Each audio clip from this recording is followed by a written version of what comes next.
Bismillahirrahmanirrahim. Alhamdulillahi rabbil alamin. Wa bihi nasta'in ala umurid dunya waddin. Asyhadu an la ilaha illallah wa asyhadu anna Muhammadan abduhu wa rasuluh. Allahumma salli ala Muhammad wa ala ali Muhammad. A'udzu billahi minasy syaithanir rajim. Bismillahirrahmanirrahim. Alladzina idza asabathum musibah qalu inna lillahi wa inna ilaihi raji'un. Ulaika 'alaihim salawatun mir rabbihim wa rahmah wa ulaika humul muhtadun. Surat Al-Baqarah, surat yang kedua, ayat 156 dan 157, halaman yang ke-24. Bapak dan ibu-ibu yang berhadir,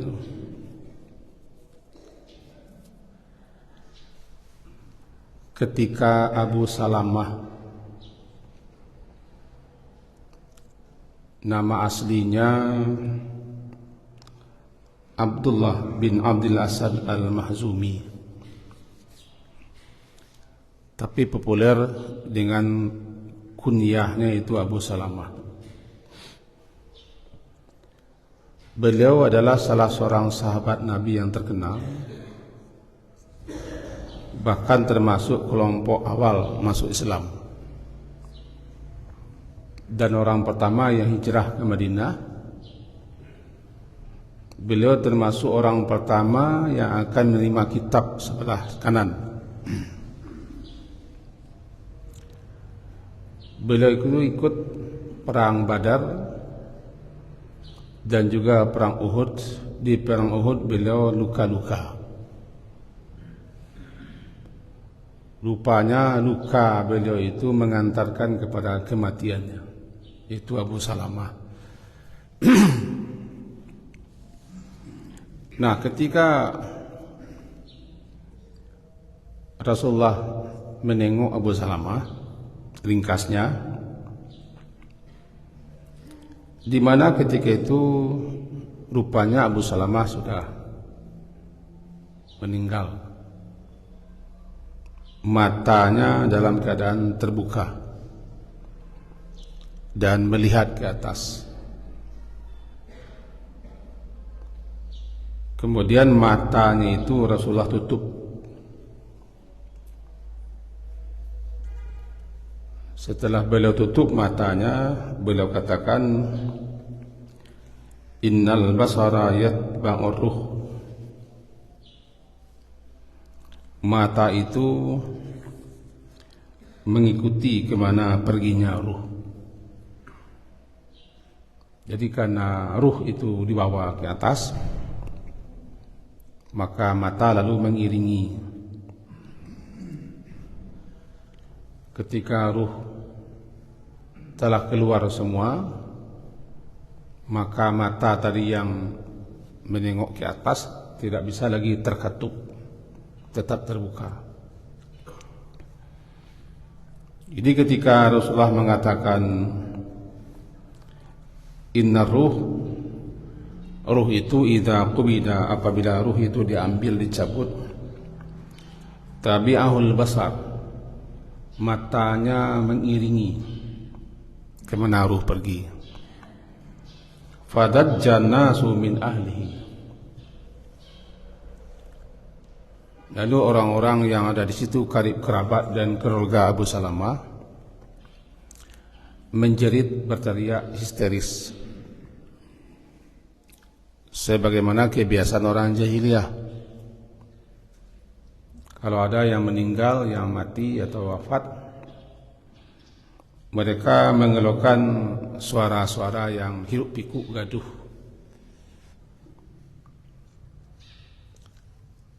Bahkan ada yang spesial membuat suasana riiru. dengan mengeluarkan suara ratapan-ratapan sambil mengucapkan, wahai celaka. Kalau bahasanya, Yesia kami ketinggal, lapai orang, tempat bersandar, tempat bergantung. Tak ada junjung kami lah. Kira itu bahasa awaknya. Mendengar itu, Rasulullah berkata, la tada'u ala anfusikum illa bi khair. Kalian jangan mendoakan sesuatu untuk kebinasaan, kecelakaan diri, kecuali berdoalah untuk yang baik-baik. Fa innal malaikata yu'minuna ala ma taqulun. Karena para malaikat yang hadir di sini mengaminkan apa yang kamu ucapkan. Artinya, ketika Nabi mengatakan mata itu terbeliak, terbuka, lantaran ruhnya sudah pergi, keluarganya gaduh, hiru, histeris. Ada yang mengatakan itu celaka gitu, sinsaro gitu. Kalau kita basuh nawaknya, tampek bergantung lah putih, tampek pejak lah taban. Tak kama akan mengapai lagi, ya siawak ketinggal, larabah junjungan. Betul lah basuh itu kan untuk kata-kata untuk menunjukkan sengsara, menderita atau susah. Apalagi diiringi dengan suara-suara jeritan histeris.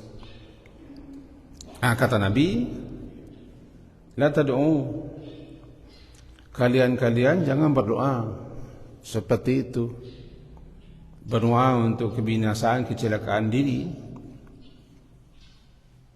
Berdoalah, bermohonlah kepada Allah untuk yang baik-baik. Sebab malaikat-malaikat di situ ada malakul maut, ada malaikat-malaikat lain dan malaikat-malaikat yang kita tidak tahu mengaminkan, yu'minuna, mengaminkan apa yang kita ucapkan. Nah, doa malaikat mustajab.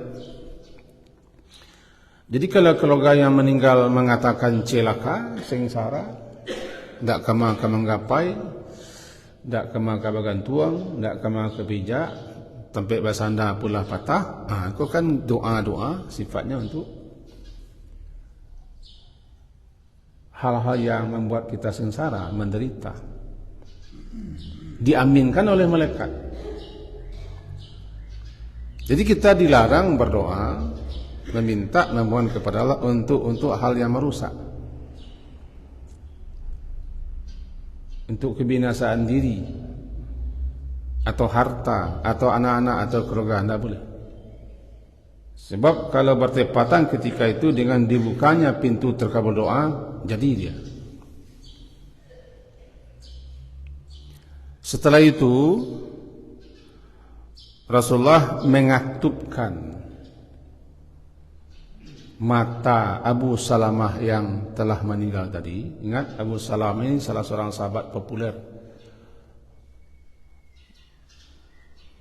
sahabat yang terkenal.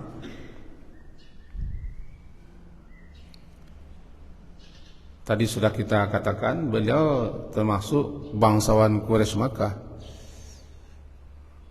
Beliau termasuk 10 kelompok besar yang masuk Islam pertama kali. Dan bahkan luka-luka di perang Badar, ikut perang fisabilillah. Ketika mata beliau terbelah, kata Rasulullah ketupkan mata. Apa yang dibaca Rasulullah? Allahumma fir li Abi Salamah. Ya Allah, ampunkan dosa kesalahan Abu Salamah ini. Warfa' darajatahu fil mahdiyin. Warfa', angkat, tinggikan derajatnya bersama orang-orang yang telah mendapat petunjuk di alam sana. wakhlufhu fi aqibihi fil ghabirin, dan jadilah ganti pada keluarganya yang ditinggalkan. Waghfir lana wa lahu, ampunkan dosa kami dan dosanya, ya rabbal alamin. Wahai Rabb sekalian alam, wafsah lahu fi qabrihi, dan luaskan kuburnya, wa nawwir lahu fihi, dan cahayai di alam kuburnya. Ini doa Nabi. Dari sini dapat kita pelajaran, mestinya ketika kita melihat baru saja orang wafat, meninggal, dikatukan matanya, kita berdoa. Sampai sekarang saya tidak tahu dan belum tahu, dan juga belum diberitahu oleh orang-orang ketika mayit terbujur di tengah rumah, lalu orang-orang yang menjenguk membuka kain penutup, lalu mulutnya komat kamit, entah apa yang dibaca saya tidak tahu. Dan orang yang membaca itu nak pula mengasih tahu. Ketika ditanya, kok panjang kok, lama keterangannya kok. Tidak mau sebentar saya dikaji kok. Ini tidak mau bagi tahu. Ya, bahasa tanya alam lah, payahnya bahasa Indonesia. Ketika mayit terbujur di tengah rumah, di orang kita, di orang awak orang kan mukanya ditutupi dengan kain jarang ya. Lalu orang-orang yang datang ke rumah, ada sebagian mereka yang menyingkapkan kain penutup wajah, kemudian mulutnya komat kamit. Saya tidak tahu apa yang dibaca orang itu. Dan pernah kami bertanya, ini pun tak mau beritahu. Mau beritahu. Pernah lo kau bertanya, ajalah kami bacanya aku panjang masalah aku tak mau sebentar sini. Kalau Rasulullah membaca ketika baru saja wafat, matanya terbelalak, ya Allah ampunkan dosanya. Tuh, ampunkan dosanya. Tinggikan dan naikkan derajatnya di tempat orang-orang yang telah mendapat petunjuk sebelum ini. Di alam sana, tempatkannya sekelompok dengan hamba-hamba Allah yang telah mendapat petunjuk.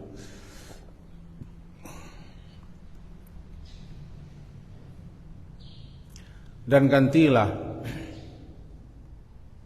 atau carikanlah ganti untuk orang-orang yang ditinggalkannya setelah dia meninggal. Ampunkan dosa kami, waghfir lana wa lahu, ampunkan dosa kami dan dosanya. Wafsah, luaskan kuburnya dan cahayai kuburnya itu. Itu doa nanti. Dia baca Nabi. Jadi hendaknya ikut yang kita baca kalau kita baru saja orang meninggal wafat. Kaji kita kemarin mudah-mudahan mesti terkena orang ka mati kita talqinkan. Kini ko orang pula mati. Sebelumnya mati kita talqinkan, kita ajaknya membaca la ilaha illallah. Halo. Bu, lagi kan? Nak ibu nak mati lagi kan? Carilah kembali. Jadi kalau mati kan bisa kita praktik sekali. Enak kembali. Kalau orang yang kampia mati, diajak, diingatkan, dikarenakan agarnya membaca kalimat tauhid, kalimat ikhlas, kalimat taqwa atau tahlil la ilaha illallah. Jika nak mampu, tak bisa atau tak terangah lagi kita bisiakkan ke telinganya. Nama talqin. Mentalkinkan adalah mengajarkan dan membisikkan kepadanya la ilallah agar supaya diiringannya. Kapan talqin? Ketika nya tak mampu, tak bisa, tak sanggup. Atau alun taranga di kita, atau alun tahu kita hanya membaca. Kita baca la ilaha illallah. Itu kaji ke petang Salasana lalu. Kini ko orang tulah mati, baru saja mati. Umumnya matonya kateh, tidak bisa ke bawah lain. Tadi maka bisa kateh, ruhnya masih dalam. Habis roh keluar, tidak ada yang mengarikan mata oleh. Jadi mata tetap terbuka. Atau bahkan mulut pun terenganga.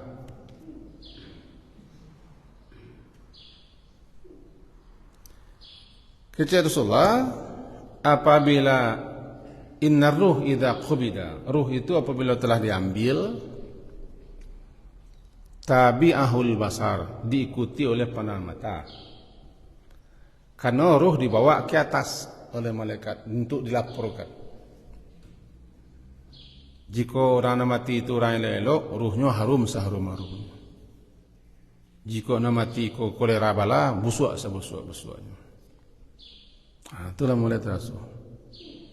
Maka mata ke atas. Nah, ketika itu kita disyariatkan untuk menutup matanya dengan membaca, Ya Allah ampunkan dosanya. Angkat derajatnya ke tempat yang tertinggi. Mohon diganti untuk orang-orang keluarga sepeninggalnya. Ampunkan dosa kami, waghfir lana walahu, dan dosanya. Luaskan, lapangkan kuburnya, dan sinari cahayalah kuburnya itu. Itu doanya. Tidak dapat di kami sepanjang itu doa. Ini pendek betul. Allahumma ighfir lahu, ya Allah ampunkan dosa beliau. Kalau sebagian orang kadang-kadang kan mensedekahkan Al-Fatihah ketika itu. Disedekahnya Al-Fatihah. Itu yang kita dengar sebagian orang. Kemudian memahami hadis tadi, kopian kitab hadis tadi dan syarahannya, dapat beberapa pelajaran di kita. Bagi kita yang hadir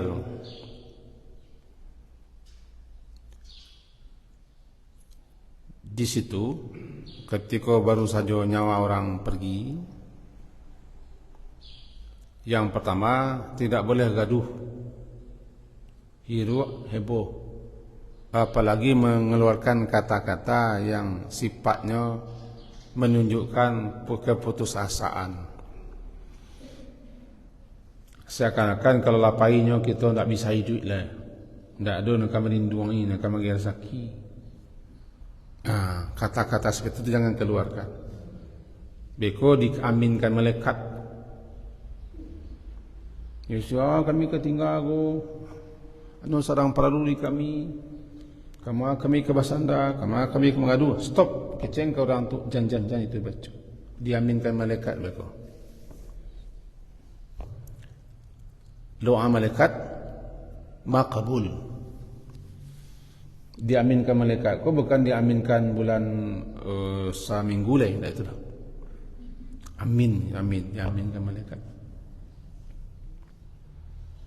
Nah, kita yang hadir di dekat itu, kalau ada orang yang mencintai itu di tengah-tengah keluarganya, nasihati. Menangis boleh, tanda hati yang bersedih. Tapi menjerit, berteriak, protes, menunjukkan keputusasaan, kelemahan diri, bahkan meminta-minta supaya kita bagaimana begini, dan seterusnya, seakan-akan dengan kepergiannya hilang segala-galanya. jangan tak itu, jangan dibaca itu. Pandailah kita menasihati. Sebab malaikat yang hadir di situ tinggal membaca amin. Dikabulkan Allah nanti. Itu pesan langsung Nabi. Itulah gunanya kita duduk di situ. Bagian tahu duduk di situ. Jika perempuan, tarik ke belakang perempuan tu. Kamar. Jangan duduk aja di muka jenazah. Sebabnya memancing emosi. Yang kedua, nak datangku kadang-kadang tidak mau ibuan, menambah sedih. Bertanya nyo baik kaiku ni kapatang elok-elok nyo panjang, elok nyo baru. Patang musui dan barulah menambah punya lah nya. Menambah sedih. Bila orang meninggal, terimalah rumah sakit, labar-labar rumah sakit, sekian lama, baru kau nak capek bawa rumah sakit. Itu menambah apanya? Kadang-kadang simpati, tapi menambah orang rusuh. Jadi hindari kata-kata, ucapan-ucapan yang membangkitkan kesedihan. Takziah itu gunanya kan untuk menghibur. Takziah, arti takziah itu memberikan kesabaran dan menyuruh sabar. Sekaligus takziah itu maknanya melipur darah, melipur lara, menamai. Namanya magi si tawa, si dingin. Itu nan takziah. Nan takziah sabana takziah itu.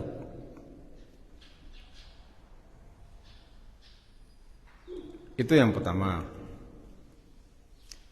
Yang kedua, bagi siapa yang hadir di situ, kau nak dapat berdoa ya bahasa Arab, dia nak apa? Minimal nak cakap, ya Allah ampunkan dosa beliau. Karena yang paling dibutuhkan oleh orang mati adalah dosanya dihapuskan. Karena dosa itu babanan pikul, babanan dijuang oleh orang yang mati. Sementara dia tidak bisa minta ampun lagi. Dia tidak bisa beramal. Kita bantu dengan ya Allah ampunkan dosanya. Tandanya orang yang berdosa, orang yang mati itu masih membawa dosa. Sahabat-sahabat Nabi yang terkenal, kata Rasulullah ampunkan dosanya, dan nyo butuh dengan ampunan dosa. Bahkan salat jenazah pun dilaksanakan tujuannya kan untuk itu. Salat jenazah itu tujuannya untuk menuakan si mayit, dia nyo berdosa. Setelah takbir yang ketiga, Allahumma filahu, Allahumma filaha, warhamhu warhamha, wa'afihi wa'afiha, wa'afu anhu wa'afu anha. Kan itu bacaan. Mengarah kepada agar dosa-dosanya, kesalahan-kesalahannya, kekhilafan-kekeliruannya, kelalaiannya diampunkan Allah. Jadi yang paling pada dunia doa ketika itu mendoa kepada Allah agar diampuni. Sebelum dipendam, sebelum dikubur malah. Lah berdoa kita, ya Allah ampunkan dosa beliau kuah. Jadi kalau kamu menyanggup mencari orang baru meninggal, itulah baca. Ya Allah ampunkanlah dosa beliau, lapangkan dosa beliau, luaskan, beri cahaya di kubur beliau, maafkanlah. Baca itu bahasa awak saya. Jangan awak namanya komat kamit, tapi tidak jadi hanya di komat kamitkan. Kadang-kadang awak sok pun tak boleh sok. Kadang-kadang awak aku supaya orang tahu awak berdoa. Kadang-kadang muncul garing-garing, sipi tahan garing-garingan kan bisa jadi.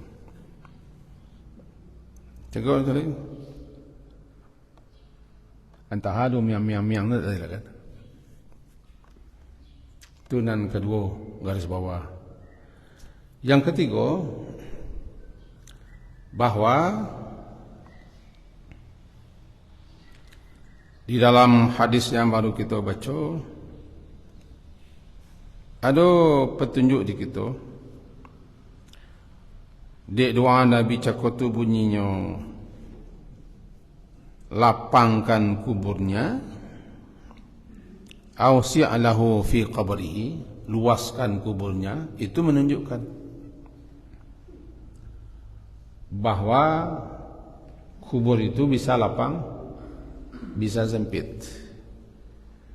Tentu nama kasih bukan kubur di tanah, tapi kubur di ma keberadaan, di ma keberadaan urang lah mati itu. Maka di mana berada, di mana ditampakkan rapi luas dan lapang. Yang dalam tanah jasad kita, jasad kita cokot tu barado ditampak yang sempit. Itu jadi gitu. Namanya lahad. Lahad itu lubang di samping. Kalau lubang di tengah namanya syaqq. Lubang di samping. Sepanjang badan, selebar badan. Bahkan mereng lolai. Mereng ke kanan. Kalau kiblat ke situ, kepala ke sini. Segitunya. Tidak boleh hamba lihat. Sampah orang lekang. Kalau kau mai, senang kepala, air sampah orang, rusuak ke bawah. Tidak boleh beliak. Segitu ada lagi orang tempik. Kau nak kapai bah, segitu doa.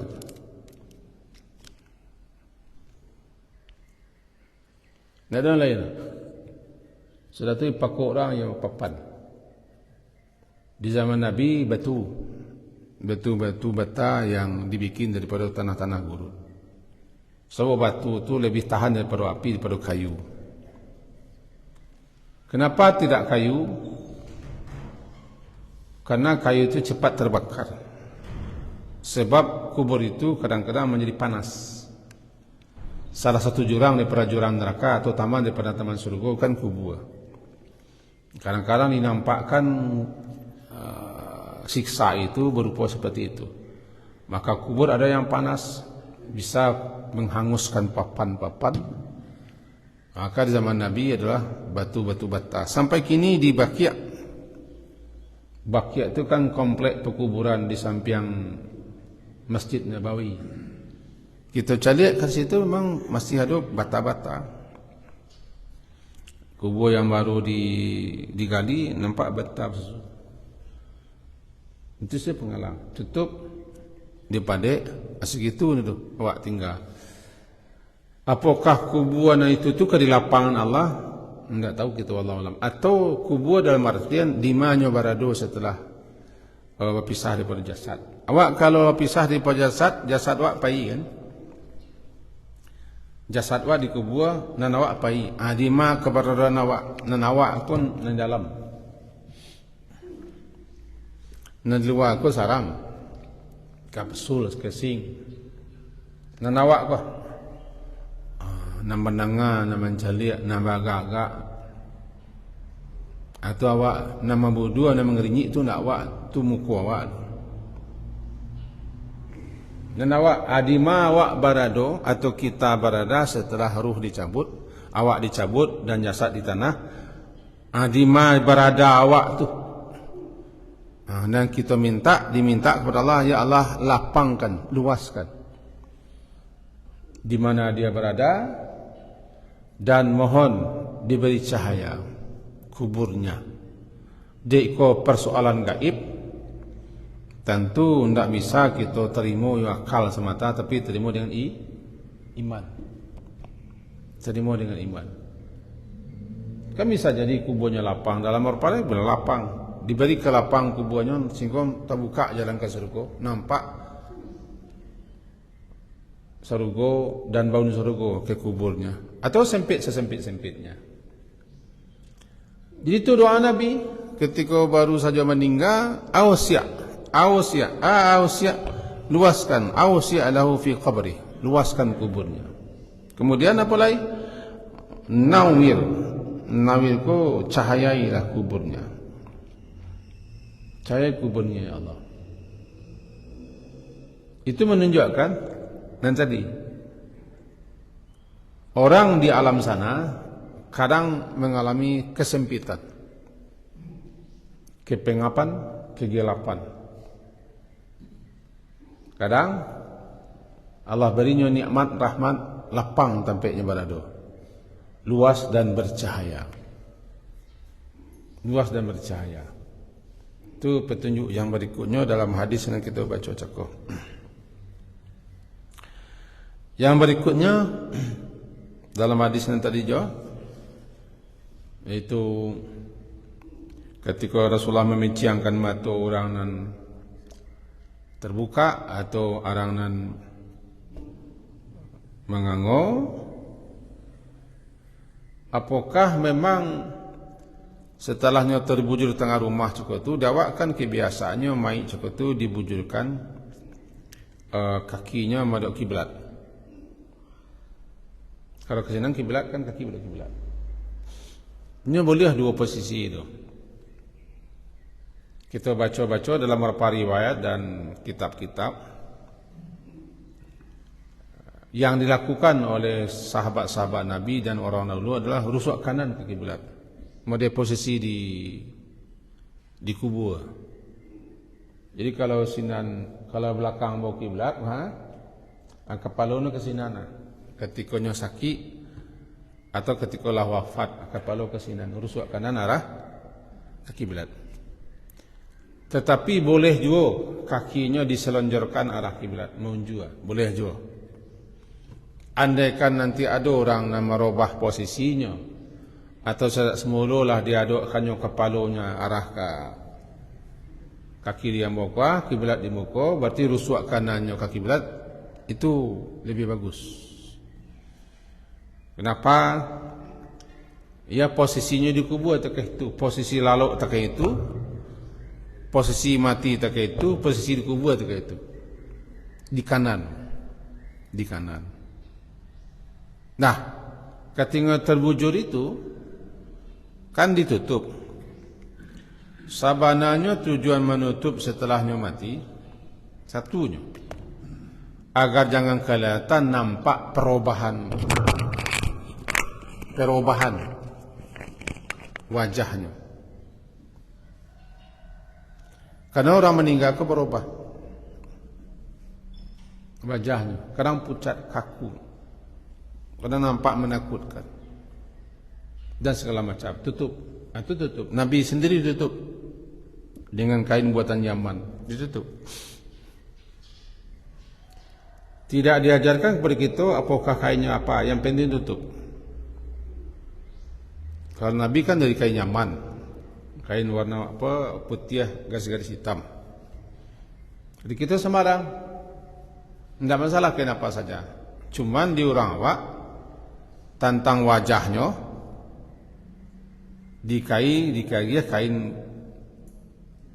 kain apa namanya? Kain yang bisa nampak dalam selendang. Tujuannya barangkali supaya nampak diorang mencelik. Kalau supaya jangan pangok, tidak doh. Sebabnya mati anggap pangok. Angik dinyo, tidak angik ke dinyo. Sebab nama rasul angik kawak ni duit.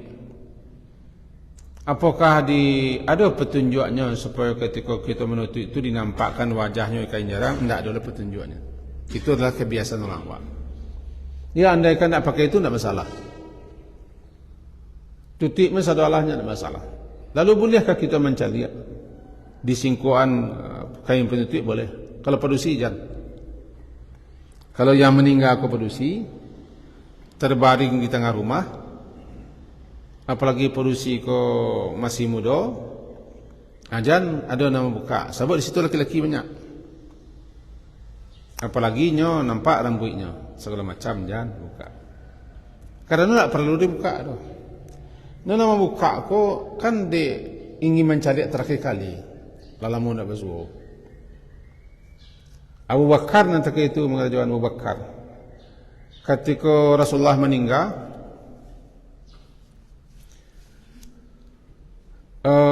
Abu Bakar kan tidak di situ lah. Ketika Rasulullah itu kan berada di kamar Aisyah. di kamar Aisyah. Lalu Abu Bakar minta izin untuk pulang sebentar ke rumah istri di ujung kota. Sepeninggal Abu Bakar, Rasulullah meninggal. Jadi Abu Bakar tidak mendapati. Rasulullah meninggal di pangkuan Aisyah. Diberitahu orang ke Abu Bakar bahawa Rasulullah wafat. Beliau cepat balik. Kiranya setiap di masjid nampak Umar sedang menuan padang. Siana mengecewakan Muhammad meninggal di Pancuang was. Karena Umar bin Khattab belum bisanya menerima, tidak percaya lahnya bahawa Rasulullah meninggal. Rasulullah kepinsan, saya mengecewakan meninggal, bunuh saja. Itu bahasa yang tidak bisa menerima keadaan. Saya nantalok madai Umar nak nantalok. Ketika Rasulullah Abu Bakar lah datang, dicari Umar di masjid ketika itu, langsung Abu Bakar ke kamar Aisyah di mana Rasulullah lah wafat. Beliau buka, lalu beliau cium Rasulullah. Kata beliau yang terkenal, engkau tetap harum. Engkau harum ketika hidup, harum ketika wafat, ketika meninggal. Beliau cium, boleh mencium boleh. Kalau harum. Atau Abu Bakar, karena adalah itu Rasulullah. Lalu bolehkah kita menyingkuan kain penutup orang mati? Saya tahu pun tak ada larangan. Cuma lagu gunanya. Oh, kita lah lama nak basuh. Angin mencelik wajahnya terkali, tidak masalah. Jadilah. Dicium, silakan cium kalau mau mencium, tidak masalah. Cuma tidak harum ke dah. Dan harum ku adalah tubuh jasad Rasulullah sallallahu alaihi wasallam.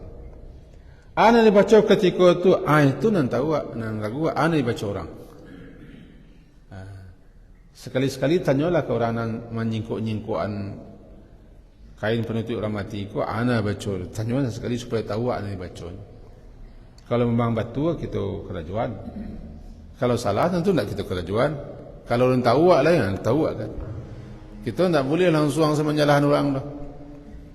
Kesalahan orang nak ada ko sasik ko bid'ah, tak bisalah kita langsung bid'ah orang menasihat orang.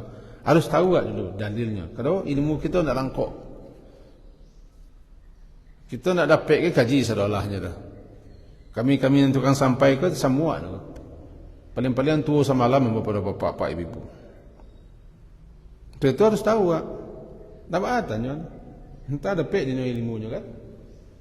Pak, tuan. Bu, hana baca tadi tu ketika menyingkukan kain. Kalau lagi tahunya kan dah ilmu kan. Sampai kini yang boleh tahu le dan orang nak mula bagi tahu tak tahu. Cuma lah pak ibu tanya lah. Hana dibaca. Yang Rasulullah baca itu. Rasulullah baca ketika menutupan mata. Ambo de laila malagang rajuannya, petang contohnya tiga balik orang meninggal. Dan meninggal orang papa. Papa tu meninggalnya hari akad masih manasik ambo di pesantren masih manasik lapangan, praktik lapangan. Rami situ, bapak-bapak tu datang. Bahkan bertanya-tanya. Jadi setiap kita manasik, setiap hari akad datang, Pak. Tiba-tiba hari Senin pagi, petang mengisi acara di Masjid Tiga Balai jam 10:15. Terdengar beliau wafat, meninggal. Tidak sakit. Sebelum dulu kita ke rumah, sebab rumahnya di muka Masjid Tiga Balai. Kita lihat tu. Kecik bininya, Abi cari lapak. Cari kiranya lah bungkus yakin kapan. Tak usahlah buka aja. Ketika mu nan membaca ketika tu ya doa. Allahumma filahu warhamhu wa'afi wa'fuan tu bagus dibaca. Sebab tak ada doa lain nan dapat dah mula. Matanya lah tepi ciang. Nya lah betul-betul yakin kapan. Tak usah buka aja. Tu ya. Kita dipersilahkan sesuai dengan syarat hadis ketika mai terbujur, ketika kau datang menyanggup, perbanyak doa. Yang dilarang Nabi lah jangan berdoa untuk hal-hal yang yang buruk yang jelek. Oi celaka badan. Oh sengsara wa. Nak kama kabasanda. Nan cako ya. Pek bergantung lah putui, tempat pejat lah taban, tempat bagi orang pun nak dolai. Baku tu doa buruk. Tapi kita doa untuk semai silakan. Kita doa untuk semai silakan. Bagi kita yang takziah menyanggup mai tengah rumah silakan doa. Doa yang cakap yang paling perlunya minta kita mintakan ampun kepada Allah. Kalau Al-Fatihah Yasin pun tak tahu dah, nan tahu mau itunya. Sebab dalam catatan hadis dan penjelasannya kita baca tidak ada Al-Fatihah dibaca ketika itu. Yang ada adalah doa-doa. Tapi orang ada yang baca barangkali ada dengan dalil dan alasan. Kalau boleh lebih berkomitmen dengan apa yang Allah ada kita. Kemudian terakhir sebelum kita selesai kita lagi seminit lagi lebih. Itu yang dibaca Nabi ketika di mata tertutup. Lalu doa Nabi supaya lapang pusaronya. Acik sesatan tinggalnya. Kau dapat sebelum diselenggarakan mai juga. Capek-capek cari catatan-catatan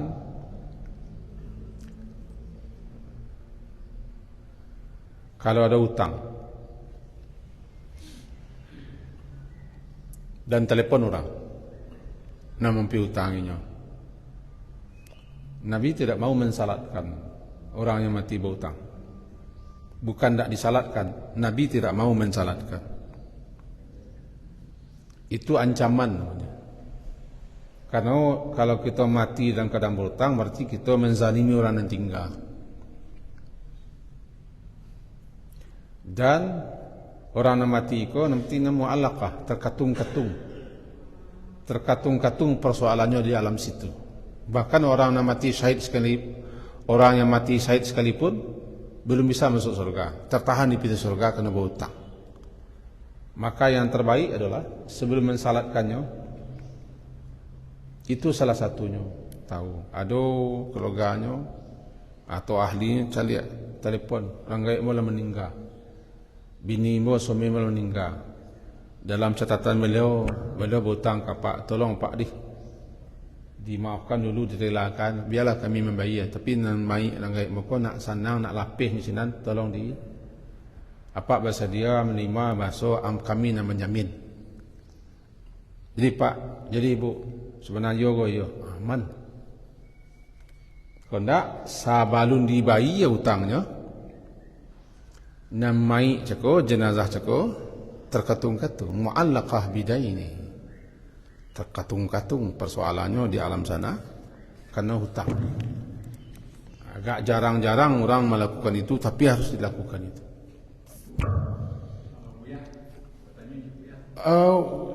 Gelingaman Bu Buya, jadi saya baca. Kalau seandainya misalnya bukan ke pribadi seseorang, kalau ke perusahaan, kalau ke apa, bagaimana meninggal hutang harus sampai hutang kan ada nan jatuh tempo. Kalau ke bank jatuh tempo. Nah di bangku apakah hutang kau kalau mati habis atau baatun kamu tidak tahu. Tapi kalau ke perusahaan berhutang di luar bank tentu ada sistem yang berlaku. Berbeda dengan perorangan, maka turuti jalurnya. Yang jaleh nak meninggal ko lapih dulu. Kita sebagai keluarga atau orang paling laki harus kita jalihan itu. Karena Nabi sendiri tak mau mensalatkan. A'alaihi dain, apakah yang mati ko berhutang? Kalau nak menjawab nak ada Rasulullah, boleh salatkan. Kalau ada, salatkan dia kalian. Itu ancaman beliau.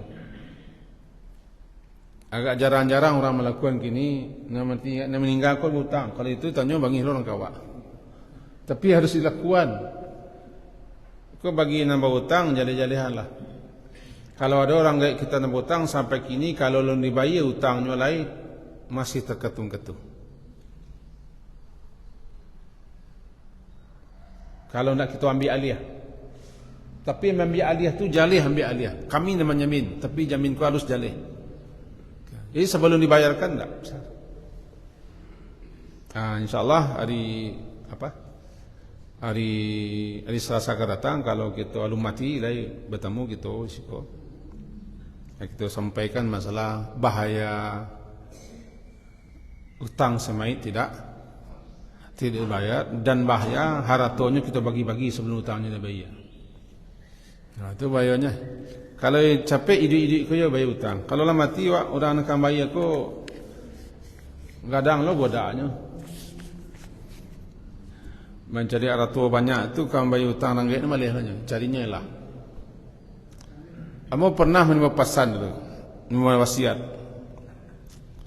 Wasiat beliau ko amo tulis sore mah memberikan uang 40 ameh.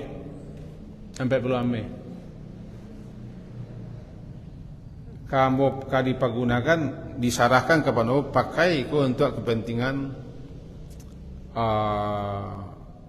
sekolah. Mencatat. Setelah terangga meninggal, dia beliau meninggal di rumah sakit yang ambo talambek tiba, pai tiba. Lalu mengecekkan kepada anak-anaknya bahasa pak berpesan 40 Mei diserahkan kasih kau. Banyak elah anaknya. Piti itu entah dimakini. Ada orang mengambil pibaal pokoknya. Itu bahayanya kalau kita tidak. Kitalah nak melunasi. Kita lunasi. Kalau tidak, tergantung orang di belakang. Sebenarnya orang belakang sebelum dibagi-bagi pitih sekolah warisan, ada dibayar utang. Ada sampai hal yang harus dikeluar. Utang, zakat, wasiat, biaya penyelenggaraan jenazah kalau butuh biaya.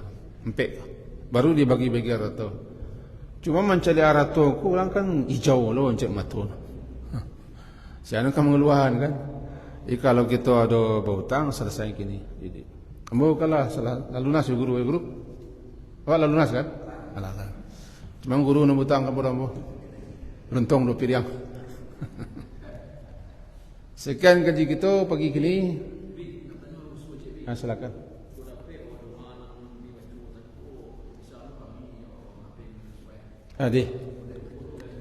Kalau kini kau tulisannya tulisan orang Arab Saudi jadi insyaallah saya tak. Atau tulisan orang Arab Saudi itu bagaimana?